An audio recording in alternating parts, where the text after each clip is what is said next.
Amigos, ¿cómo están? Lo que van a ver a continuación viene a ser la introducción previa a la segunda parte de esta entrevista exclusiva al arquitecto Dr. Miquel Pérez Sánchez Pla. Presten la atención a esta entrevista porque va a dar un mensaje en las cuales esta remota cultura, la Atlántida, utilizó la Gran Pirámide para dar un mensaje para la humanidad, para nuestro futuro. Es algo muy importante y no lo van a encontrar en ningún otro canal. Se está hablando de que el Sapiens tiene 40.000 años de antigüedad, Sí. más o menos, ¿no? Nuestra civilización se ha desarrollado en 6.000 años. Por tanto, por una regla de 3, se podría haber desarrollado otras entre 5 y 6 veces más, la misma civilización. ¿Qué pasa? Que no tenemos datos fehacientes, aunque lo que hay son muchísimas pistas.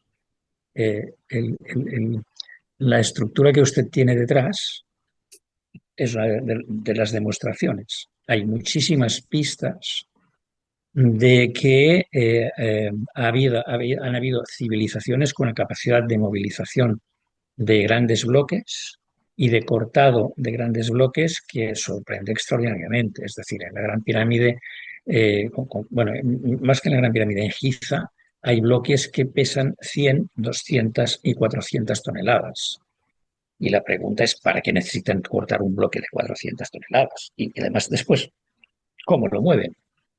¿Cómo lo trasladan? ¿Por qué hacer esos esfuerzos titánicos? Y lo normal sería cortar bloques de una media tal que entre uno y dos trabajadores pudieran moverlos. ¿Para qué ese esfuerzo titánico? ¿No? Entonces, la pregunta es, vamos a ver, ¿qué tecnología tienen estos señores en realidad? No lo sabemos. No lo sabemos. Son nuestros límites. Ahora, ¿usted cree que con lo que es las herramientas, porque yo voy a cualquier museo en el Perú, esta es una que está en el centro de la ciudad de Cusco, solamente a unas 4 cuadras, donde cerca, a voltear la esquina donde está la famosa piedra de 12 ángulos, estos megalitos acá atrás. ¿Usted cree que con las herramientas tipo cinceles, así sea las mejores aleaciones de bronce y cobre, han podido detallar esto? Mire, francamente, tengo grandes dudas. Por ejemplo, la diorita. ¿Con qué cortan la diorita?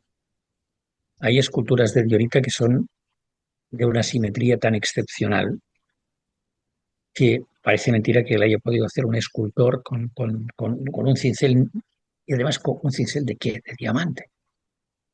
Es decir, hay muchísimos interrogantes en el pasado y hemos de ser lo suficientemente humildes para decir, hemos podido afirmar hasta aquí y lo demás no lo sabemos, pero es necesario abrir la mente absolutamente, valga la redundancia, o si quiere, abrir la mente absoluta para ser capaces de entender cuáles son nuestras limitaciones y no cerrarnos a las sorpresas que nos puede traer el futuro.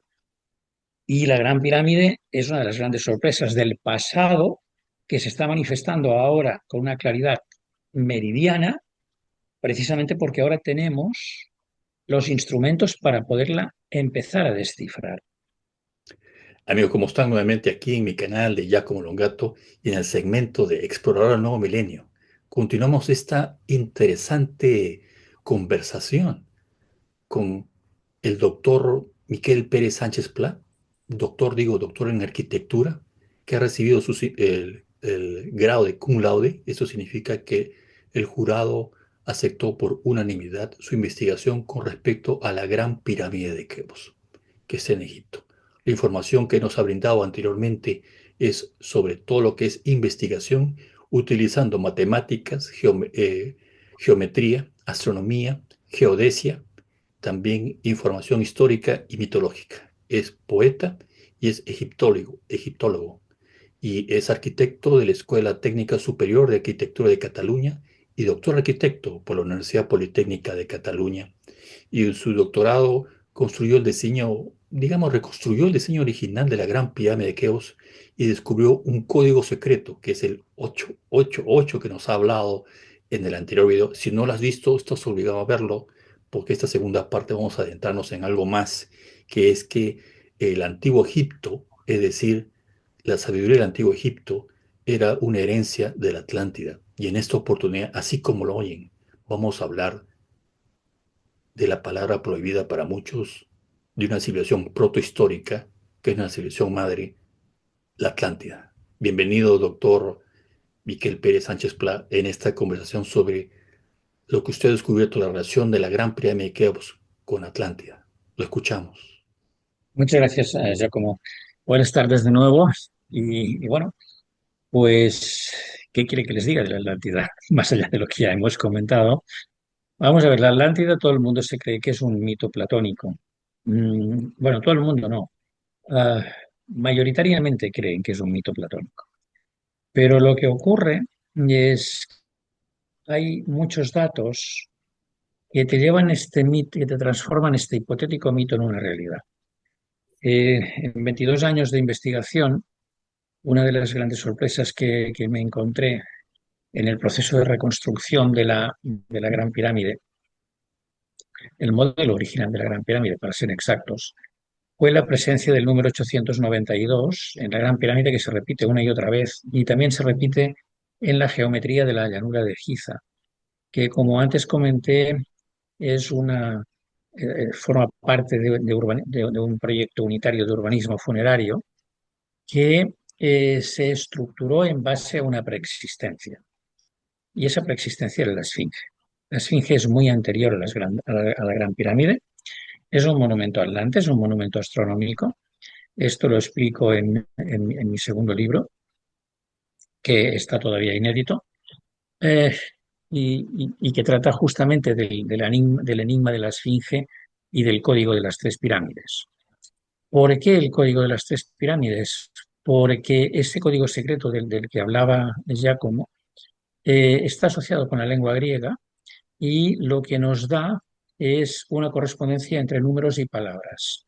De tal manera que el número 892, que es el de la Atlántida, insisto, se repite tanto en la Gran Pirámide como en la llanura de Giza, pero también se repite en el propio monumento de la Esfinge. La Esfinge es un monumento astronómico. Es un monumento que conmemora un hito especial y resulta ser que está asociado a los planetas. Y la posición de los planetas nos hablan de que es un monumento atlante. ¿Qué razón? Porque los dos códigos que hemos encontrado, que son el 888, que representa el nombre de un Neterwa documentado, un dios único documentado en el cuarto milenio antes de Cristo en Egipto, el 888 y el 892, que es el número de la Atlántida, resulta ser que aparecen asociados a los planetas cuya posición recoge en el cielo por el monumento de la Esfinge, que es un monumento conmemorativo de ese hecho astronómico. Entonces, claro, no hay duda, porque sitúan la Atlántida perdón, la Atlántida, sitúan la Esfinge en esa posición y no en otra, en esa latitud y no en otra, precisamente para tener esa doble asociación celeste con los números 888 y 892. Por tanto, están diciendo implícitamente, somos un monumento de la civilización del Atlántico. Y estamos hablando del octavo milenio antes de Cristo, señores. Octavo milenio antes de Cristo. Octavo milenio. Octavo milenio. Es Estamos decir, hablando de un total de 10.000 años y tanto. efectivamente, 9.000 y pico. Entonces, ¿qué es lo que ocurre? Que la gran sorpresa es que dos de esos planetas que están asociados a este monumento no eran visibles a simple vista. No son visibles a simple vista. Por tanto, se necesitaban instrumentos ópticos, tipo nuestro telescopio, para poderlos ver. Eso aún sorprende más, de la misma manera que sorprende que la posición de las tres pirámides, que según Robert Bauval son la proyección de las tres estrellas de Orión, se le ha criticado a Robert Bauval hablando de que la posición de la proyección de las estrellas de Orión sobre el suelo se produce al revés. y da la casualidad de que al revés es como se ven las estrellas por el telescopio.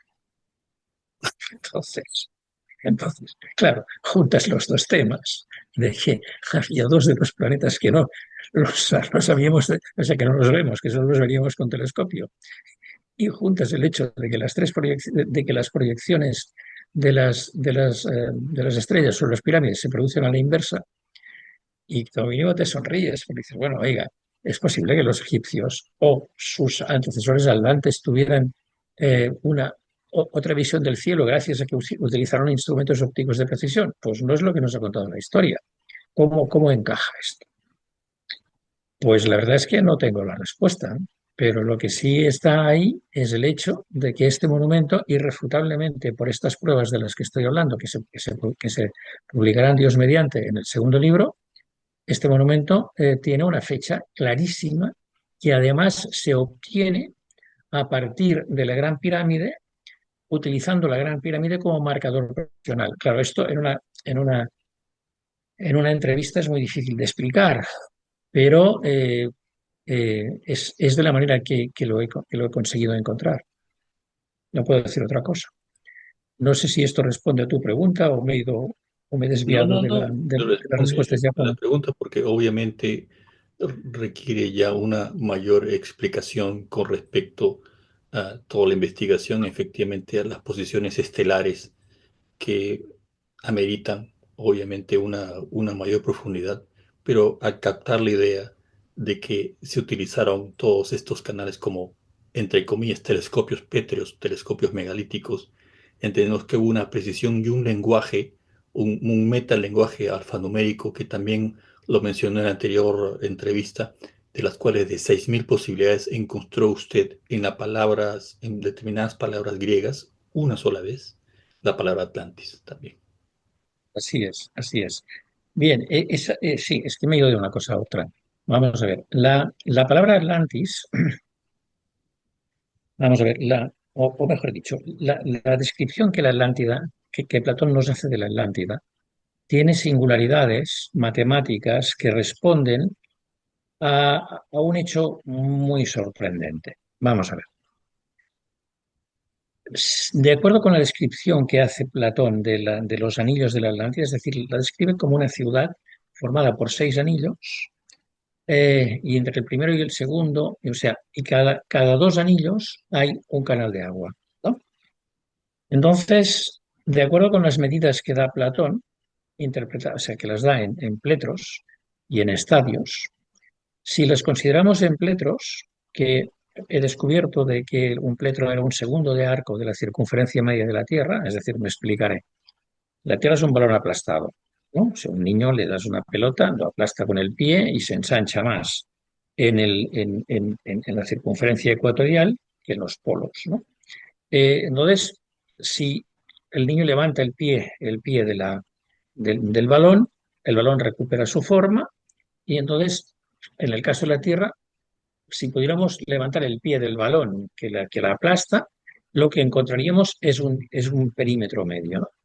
Ese perímetro medio lo dividimos, corresponde a un radio de 6.371 kilómetros exactos, curiosamente. Lo dividimos en 360 grados, cada grado en 60 minutos de arco, cada minuto en 60 segundos de arco. Ese segundo de arco que obtenemos es un pletro y es una medida que corresponde a 30,887 metros. Bien, pues si tomamos las medidas especificadas por Platón en pletros, resulta ser círculos, nos da un número primo. Nos vamos a la tabla de números primos y ese número primo ocupa una posición. Dividimos el número primo por su posición y nos da una aproximación al número pi que no llegó a conocer ni Arquímedes. Y Platón no era matemático y Arquímedes es posterior a Platón. Con lo cual, tendríamos una aproximación al número pi de 3,1415. A partir de utilizar el perímetro, repito, de los anillos de la Atlántida y ese número primo dividirlo por la posición en la tabla de números primos. Es decir, hay una filigrana matemática detrás de la geometría de la Atlántida. Y claro, es una filigrana matemática que supera a los conocimientos de su época. claro. Esa demostración ya sirve para decir, oiga, esto no se lo inventó Platón, porque Platón no tenía estos conocimientos matemáticos.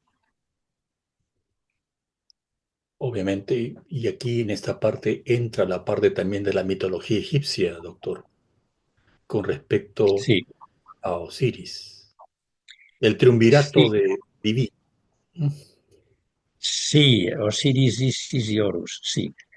Osiris ya dije en la entrevista anterior de que Osiris era la personificación de Atlantis y gracias a Plutarco que nos da el día, o sea, la posición astronómica del Sol y la Luna y el día del año en el que muere Osiris, pues da la casualidad de que esa fecha corresponde a 1000 años antes de la alineación del canal estelar del sur de la Cámara de la Reina con el planeta Marte, que es lo que nos está dando claramente el fechado de la Gran Pirámide, la fecha inaugural. Por tanto, como antes comenté, la Gran Pirámide es el monumento que conmemora el milenario de la destrucción de la Atlántida. Y hay múltiples pruebas cruzadas, que ahora sería largo de exponer, y una de ellas es que en esa fecha la posición del Sol, la posición del Sol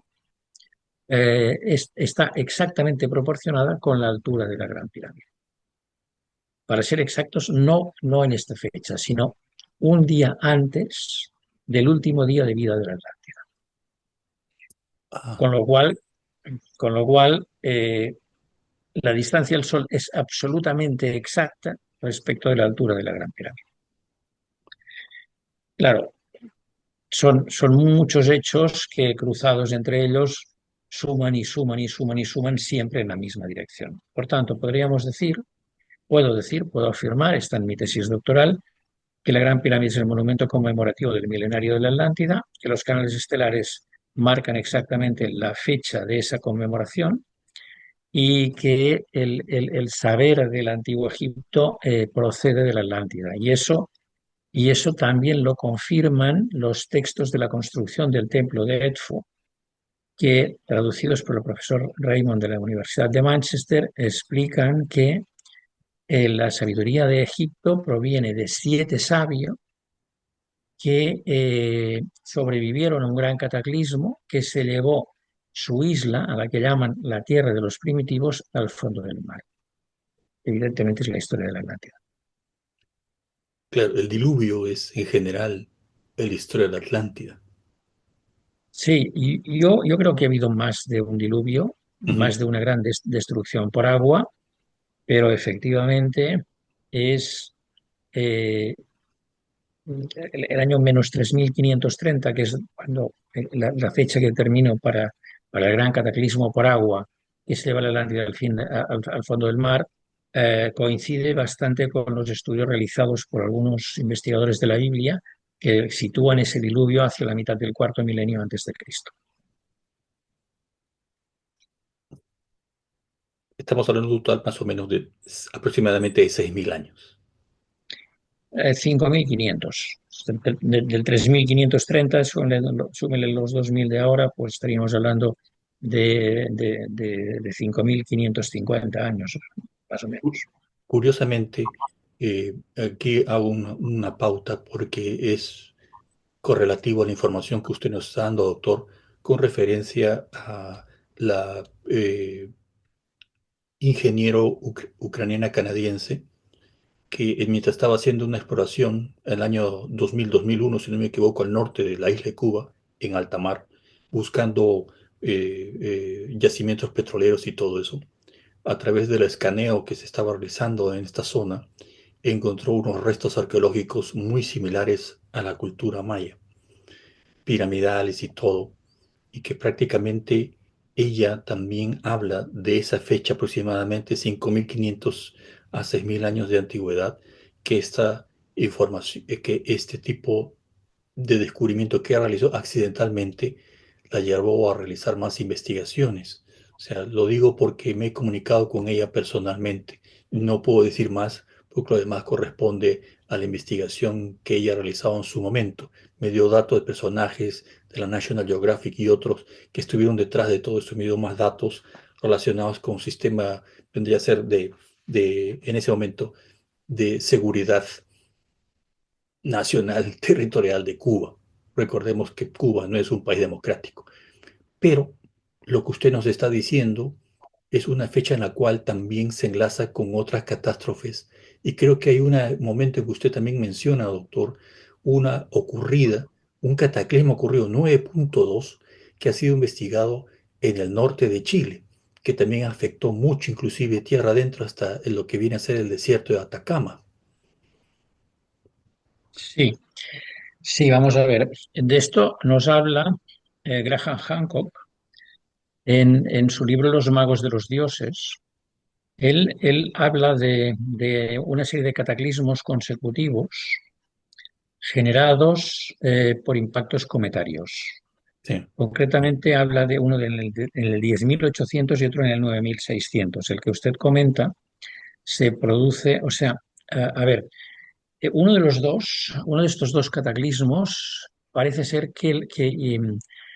o sea, intentaré explicarme mejor. Vamos a ver, pasa un cometa pasa de largo, pero nos deja los restos de la cola. Si esos restos entran en la órbita terrestre y son rocas calcáreas, la atmósfera los disuelve y son lo que vemos los meteoritos característicos, las lágrimas de San Lorenzo, por ejemplo. Pero en cambio, puede ocurrir que uno de esos restos desprendidos de la cola del cometa sean metálicos. Si es metálico, y según el tamaño que tenga, atraviesa la corteza terrestre y puede producir grandes cataclismos al caer sobre el mar o al caer sobre los casquetes polares. Según explica Hancock, uno de esos impactos se produce en el casquete polar ártico. Y entonces, a partir de ahí se produce un gran derretimiento de hielo, que es lo que marca la parte oeste de los Estados Unidos, una sí. gran corriente de agua, ¿no?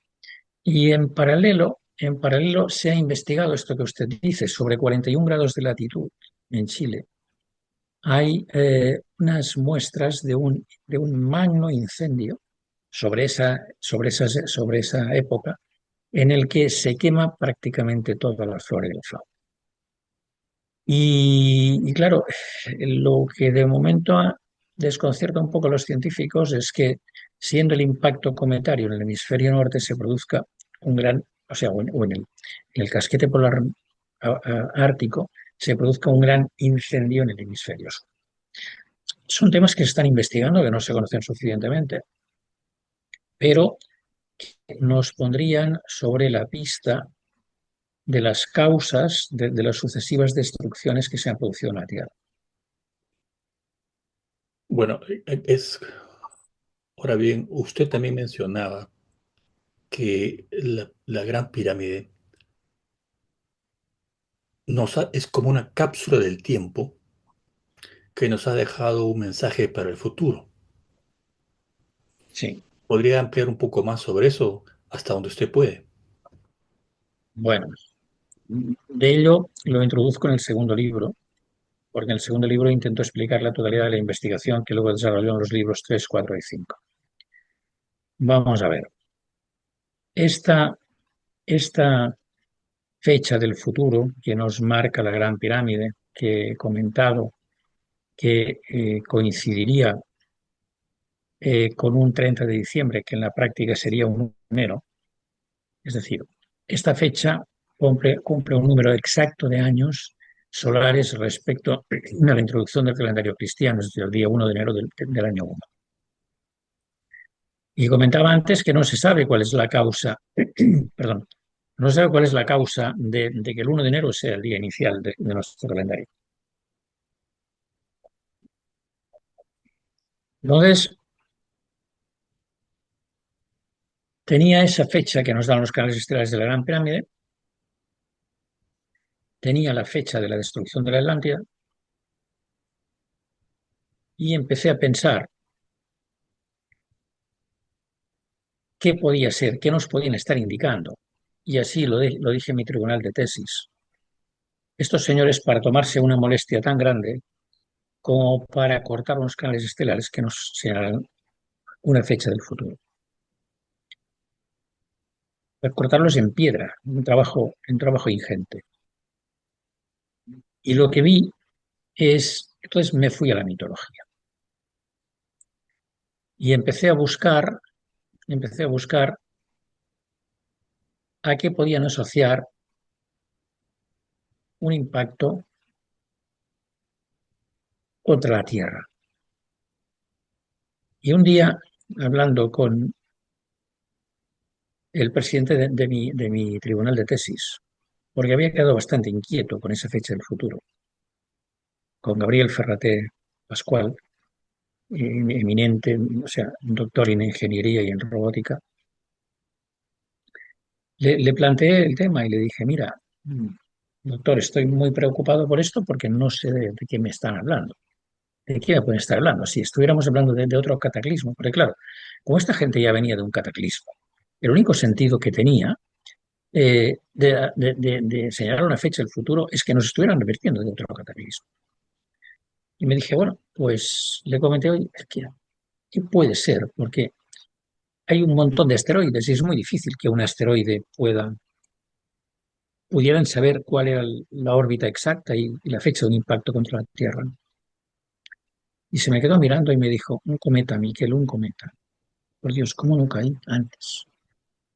¿Cómo no caí antes? Entonces me pregunté lo que hace un momento decía, ¿a qué asociarían ellos un cometa? Bueno, vuela, vuela, mitológicamente, ¿no? Y además de volar, ilumina. Por tanto, contendría fuego. Por tanto, podría ser un pájaro de fuego. Claro, Pensé en el Fénix y pensé en el Fénix. Entonces recordé algo que no había entendido cuando estudiaba eh, qué pasaba en la ciudad de Heliópolis, una de las ciudades astronómicas por excelencia del antiguo Egipto, junto con Hermópolis Magna, la ciudad de Ra. Había un templo del Fénix. Y está documentado de que habían unos sacerdotes observadores que llevaban en un libro las anotaciones del paso del Fénix, a la que ellos llamaban Bennu, pájaro Bennu. Y claro, me dije, ¿qué tan importante tenía que ser el pájaro Bennu como para que hubieran observadores que lo anotaran? Y eso me llevó a plantearme, tengo la fecha final, la fecha que nos está marcando la Gran Pirámide, tengo la fecha de la destrucción de la Atlántida. Vamos a ver qué periodos este cometa podía tener. claro. Hice un cálculo de ese número mágico que tenemos en nuestro reloj, el 12. Y resulta que esos 12 periodos eran de 500 y poco años. Y resulta ser que el Fénix está documentado que pasa cada 500 años, según unas fuentes, por 509 otras. Entonces, eso sería sobre el año 2008, que acababa de leer mi tesis doctoral. Cuando en 2016 vi el libro de Hancock, me fui para atrás con el tiempo y en el paso del 9600 es absolutamente exacto, el que da Hancock. Y en el otro da una diferencia de años. Y entonces también encaja. Por tanto, los dos impactos cometarios de los que habla Hancock son el mismo pájaro Venus, el mismo ave fénix, que además, curiosamente, sin que hayamos hablado con Hancock, Hancock le da el mismo nombre, Fénix. Y es el mismo impacto o sea, es el mismo que produce el impacto en la que se lleva la Atlántida al fondo del mar, que genera el, el, el, el, el, el mítico diluvio, que tendríamos que hablar de un gran cataclismo por agua, porque un gran impacto Sí, en el mar produciría un gran tsunami y produciría una salpicada tan enorme que durante mucho tiempo podría parecer un diluvio.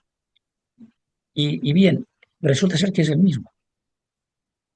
Entonces, claro, la preocupación, y, y utilizo tu canal porque creo que es muy necesario que este hecho se conozca, aunque no lo tengo publicado todavía.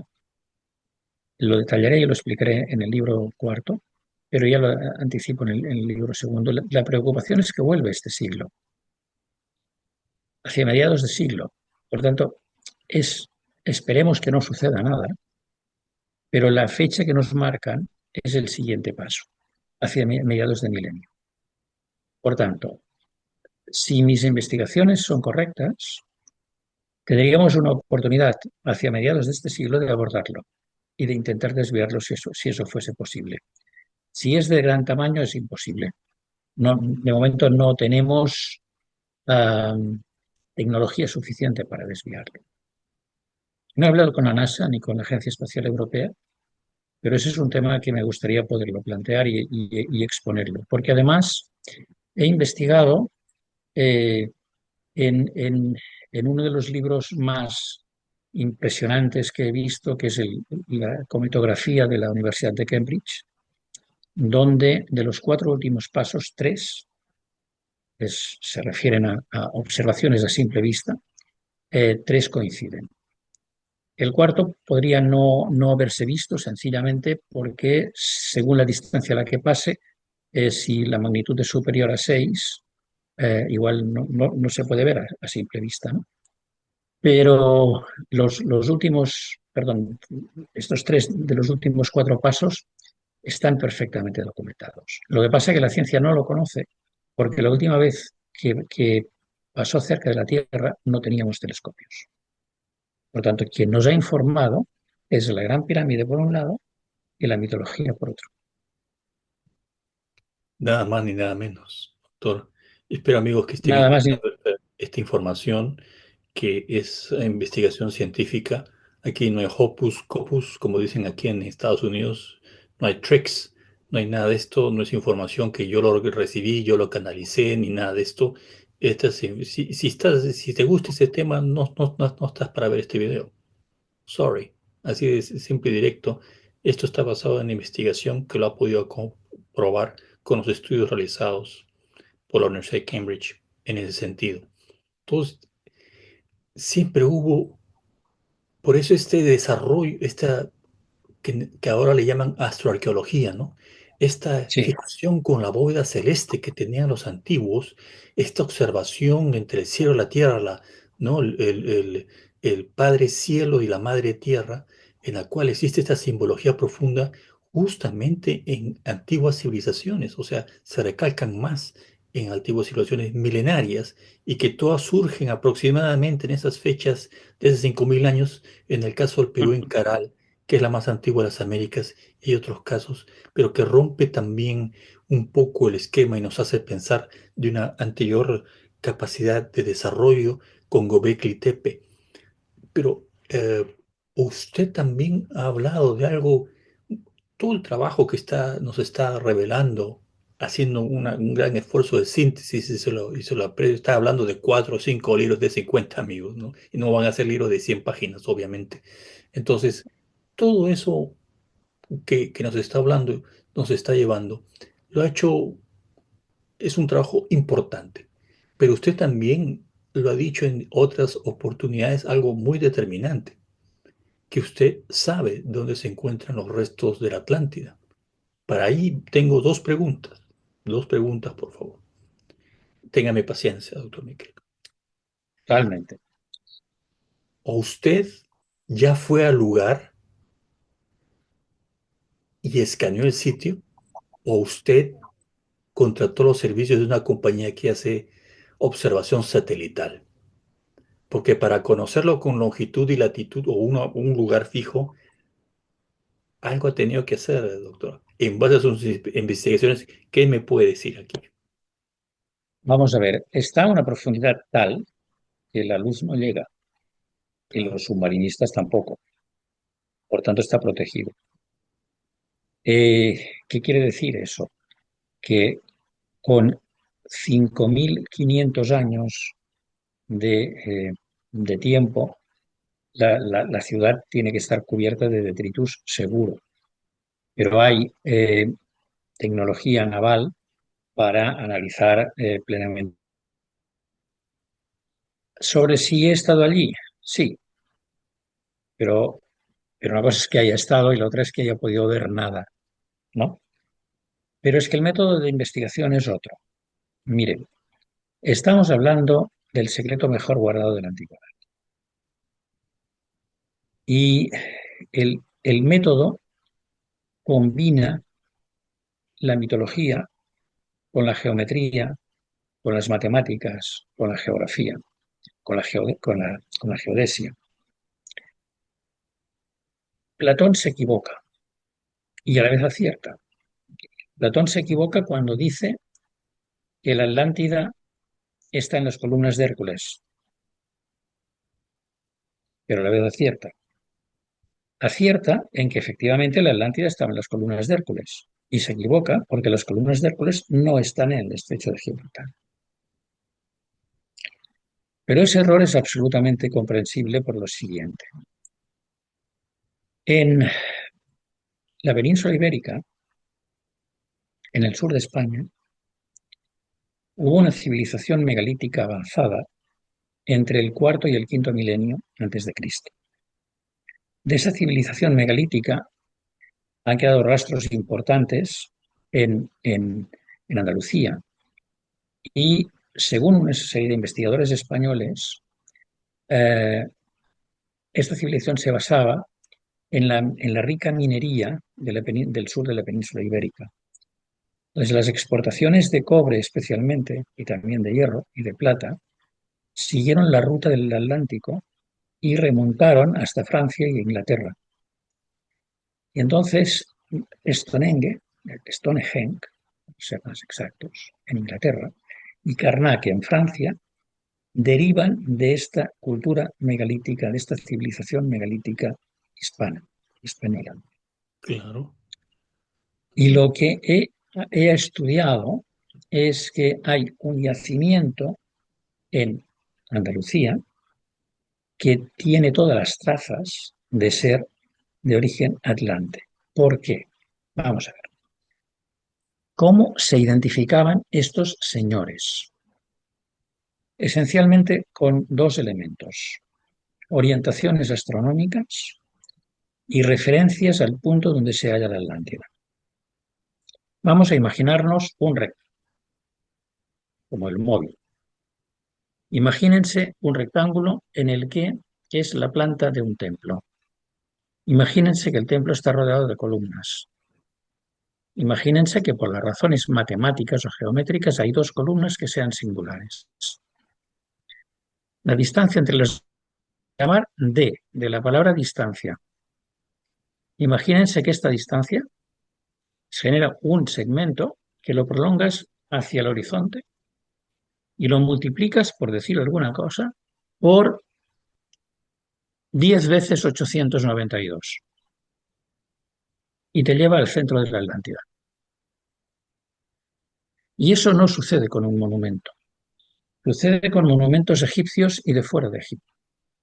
Y todos convergen en el mismo punto. Y todos por el mismo sistema. Usted nos está diciendo de un master plan, Sí, o sea, prácticamente Egipto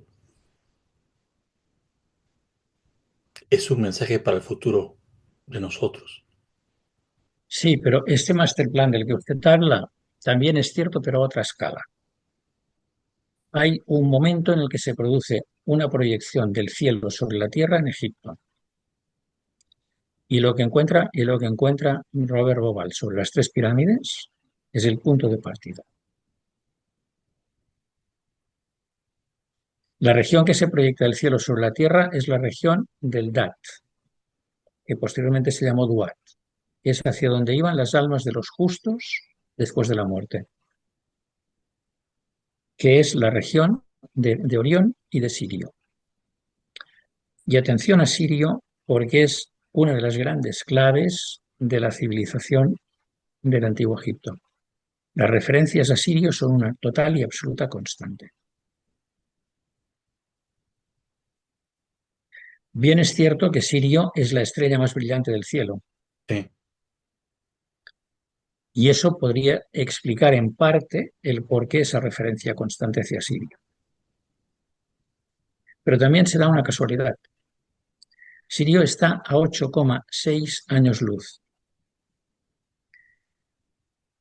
La astronomía hasta ahora la ha definido como 8,601, pero hay otras definiciones que le dan una pequeñísima desviación porque se calcula la distancia en más o menos 0,036 años luz. Si este 8,601 lo calculas en días luz, nos da 1000 veces el número pi.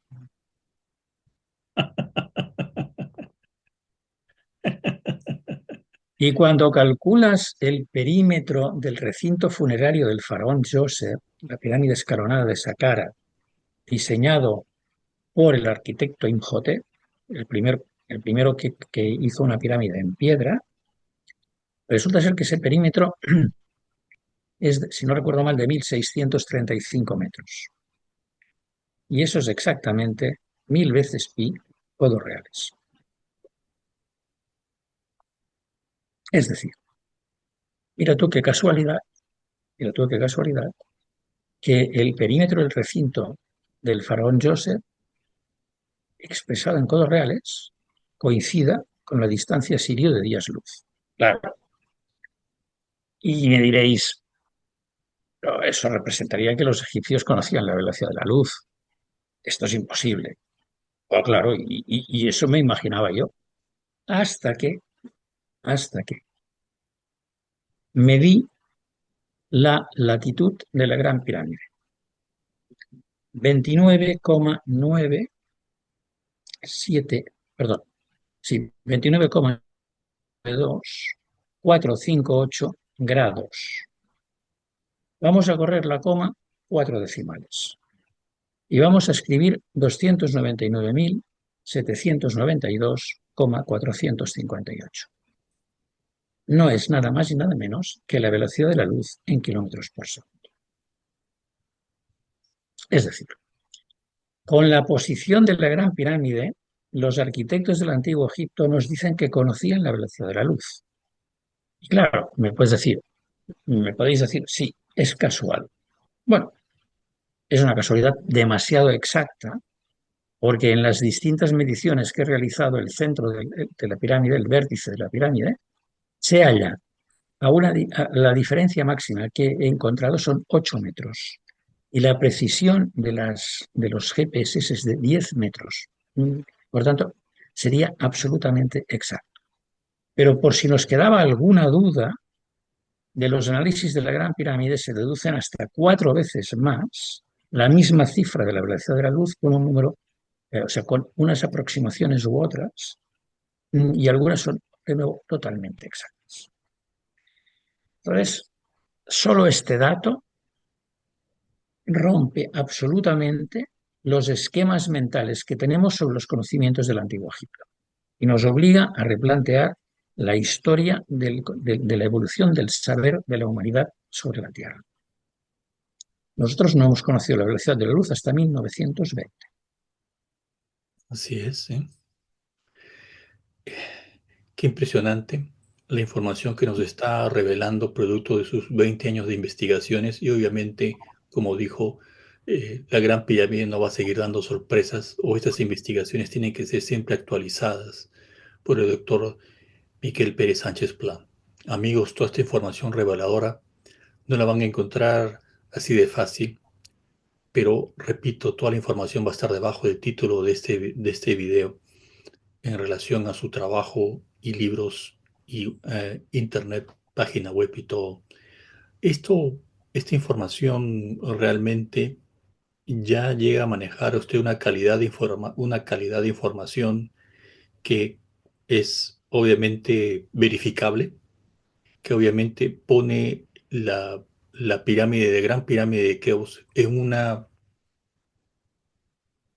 posición de mensajero Está claro. de mensaje de milenios, dado quizás hasta desesperadamente por una civilización anterior, que buscaban que el filo humano conozca la realidad de su pasado y conozca también, por qué no decirlo, hasta el futuro, de una manera impresionante, debido a sus conocimientos. En ese sentido, usted ya calificó a la Esfinge como Atlante, digamos, el origen hecho por la ¿Mm? civilización Atlante, Ujú. y todo el complejo de Giza, todo el complejo como un proyecto mayor que tiene que Ujú. ver con todo esto. Entonces, si esto es así, sí y solo sí nos están dando un mensaje, nuestro deber es tratar de buscar todos los medios para que todo esto sea develado y conocido, porque no solamente nos está mostrando nuestra partida de nacimiento, sino también la posibilidad de poder alterar el futuro. Es decir, si yo tengo una premonición, digamos, si le digo, te soñé que comprabas la lotería y te comprabas un carro de color rojo, te vi manejando, pero ya, pasa el tiempo, se olvida uno de la profecía como siempre, lo que yo dije y todo esto, se compra usted, doctor Miquel, va, compra una lotería, de repente, caramba, se cumplió lo que me dijo Giacomo. Entonces, si esto todo está demostrando la preservación de la vida es importante, es determinante, no sé, no sé decir la palabra exacta, que continúe la civilización humana a través del tiempo por un mensaje que nos han dado una anterior humanidad. Es exactamente así. Vamos a ver. Esta es la parte que más me ha costado procesar de todo el proceso de investigación. Y lo que estoy haciendo hoy aquí me está costando enormemente explicarlo. Pero en cambio, lo que también soy consciente es que es imprescindible hacerlo. Vamos a ver. A nadie de malas noticias. A mí tampoco. He disfrutado mucho con la Gran Pirámide. He disfrutado mucho con la investigación sobre Atlántida. Pero ya en 2008, desde que descubrí este tema, me produjo un nivel importante de inquietud. Solo tenemos una pequeña ventaja. Si soy capaz de explicarlo a los medios y a los científicos, y somos capaces de preparar una nave que aborde el cometa, en el próximo paso, que la humanidad se la jugará a cara y cruz, lo podemos ya haber desviado esta vez y no será necesario esperar al paso siguiente.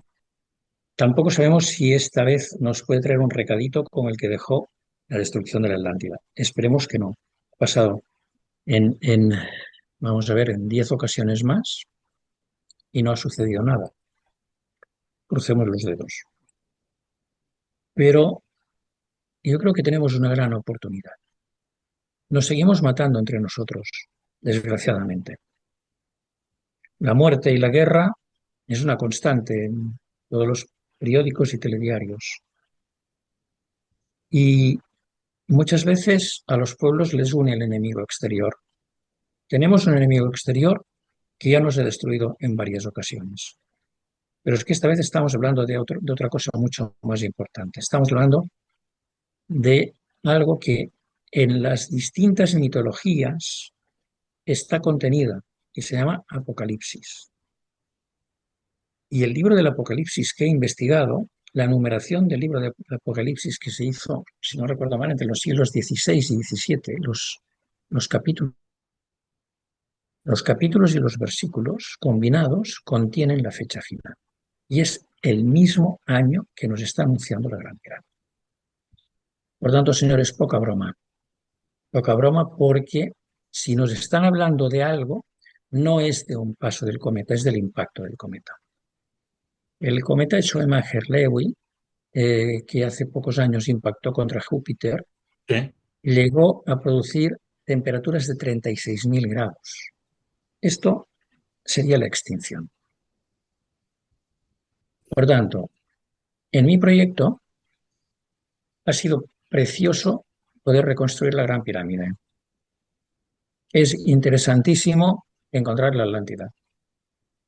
pero no me mueve nada de ello. Si me interesa encontrar la Atlántida es para que los científicos me hagan caso, porque lo que de veras me inquieta es que tenemos una vía en la Gran Pirámide que además coincide con los números contenidos en el Apocalipsis y que nos señala una fecha del futuro como una fecha final. Y sé cuál es ese agente. Se trata de trabajar para estar a punto en su próximo paso e intentar abordarlo y destruirlo o desviarlo.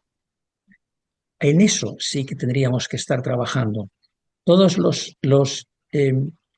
las armas que estamos utilizando para matarnos tendrían que servir para preparar una tecnología militar que nos defienda de un ataque espacial de un enemigo que ya nos ha destruido en varias ocasiones. No sabes cómo te agradezco, Giacomo, que desde California, desde Estados Unidos, me des la oportunidad de explicar esto para todo el público que quiera, o sea, que pueda escucharlo. Entre otras cosas, porque en Estados Unidos hay la capacidad para poder afrontar un reto de estas características. Bueno, doctor, este humilde canal está a su disposición y comprendo la gravedad, pero al mismo tiempo la esperanza que anida en los corazones del ser humano, que un Ese, evento ese, catalizador. perdona la interrupción, Giacomo, esa es mi propuesta para el nombre de la nave que tiene que abordar el cometa. Debe llamarse Esperanza. Y lo Vaya, tengo escrito, y lo tengo escrito en un poema. qué La hermosa nave casualidad, Esperanza. La nave Esperanza. qué hermosa casualidad. Nosotros, estimado amigo que nos estás escuchando y que has escuchado las palabras de alguien que ha investigado y que continúa investigando y que ha corroborado, ¿no? Toda esta información a través de todos estos años, deben ser tomadas en cuenta. Nosotros tenemos que pensar en las posibilidades. Entonces se abre un abanico de posibilidades en las cuales nosotros podemos, como dije, en cierta forma, con un ejemplo, alterar el futuro. Y hay países que tienen la infraestructura y los medios, la superestructura para poder hacerlo. Entonces, es un momento en los cuales se viene una prueba, ¿no? Se viene una gran prueba para la humanidad, porque mientras más se conozca esto es mejor, mientras más se difunda esto es mejor, mientras más acceso tenga a la información, el doctor Miquel Pérez Sánchez Plas sea entrevistado y llegue a los organismos indicados, a las instituciones que sí pueden tomar los primeros pasos para esto, entonces entramos a una nueva era de exploradores del nuevo milenio. Eso es lo que necesitamos, nuevas rutas, nuevos mapas, esas mentes y esos corazones unidos para poder tener un futuro digno de esperanza para todo ser humano, porque en esto vamos a estar involucrados todos. Este video va a quedar, y eso es la corazonada de la intuición, como un mensaje. Cuando pasen los años, vamos a ver qué hemos hecho, porque va a quedar como un testimonio que no tiene por qué ser con fanfarria ni con ceremonia, ni olvídense de eso. Queda el testimonio, queda la información y queda lo que vamos a hacer más adelante.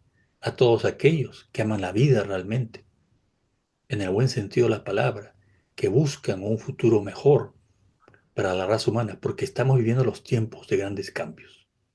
Y en ese sentido, vamos a dejarlo por el momento aquí. Contamos para futuras entrevistas con el autor Miquel Pérez Sánchez Pla.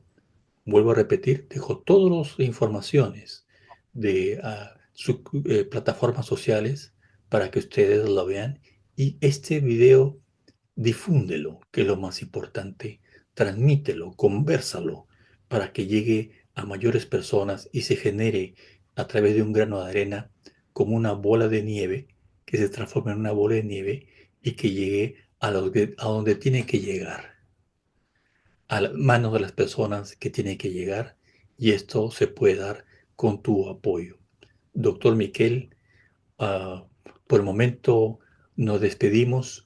Unas palabras finales a todos los miembros de este canal de su parte.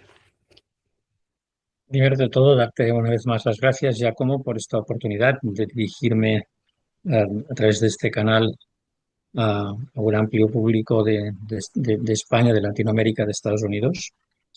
Y por otro, eh, deciros que esta investigación está en una fase tal que el segundo libro en el que hablo de la antigüedad de la Esfinge y del enigma de las tres pirámides está pendiente de publicación.